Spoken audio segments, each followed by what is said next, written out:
સુરતના ટેક્સટાઇલ ઉદ્યોગ પર મોટું સંકટ આવ્યું છે। પોર્ટ પર અટવાયા છે વિદેશી યાર્ડના 700થી વધારે કન્ટેનર।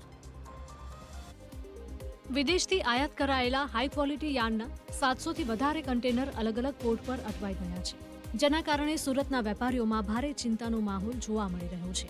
ગુજરાત હાઈકોર્ટ દ્વારા BIS એટલે કે બ્યુરો ઓફ ઇન્ડિયન સ્ટાન્ડર્ડ્સના મુદ્દે વચગાળાનો સ્ટે આપવામાં આવતા આ પરિસ્થિતિ સર્જાઈ છે। હવે નિયમ મુજબ વિદેશથી યાર્ડ મોકલતી કંપની પાસે BIS સર્ટિફિકેટ હોવું અનિવાર્ય છે। હાલમાં હજીરા પોર્ટ પર 200 અને મુન્દ્રા પોર્ટ પર 500થી વધારે કન્ટેનર અટકાવી દેવામાં આવ્યા છે। આ ગંભીર સમસ્યાના ઉકેલ માટે the southern Gujarat chamber of commerce એક્શનમાં આવ્યું છે।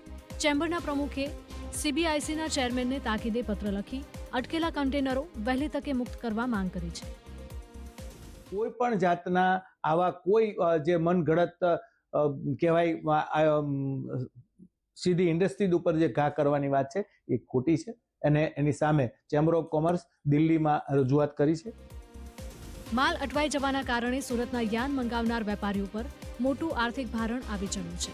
વેપારીઓએ હવે પોર્ટ પર કન્ટેનર રાખવા બદલ મોટો ડેમરેજ ચાર્જ પણ ચૂકવવો પડી રહ્યો છે, જેનાથી કરોડો રૂપિયાનું નુકસાન થવાની ભીતિ છે।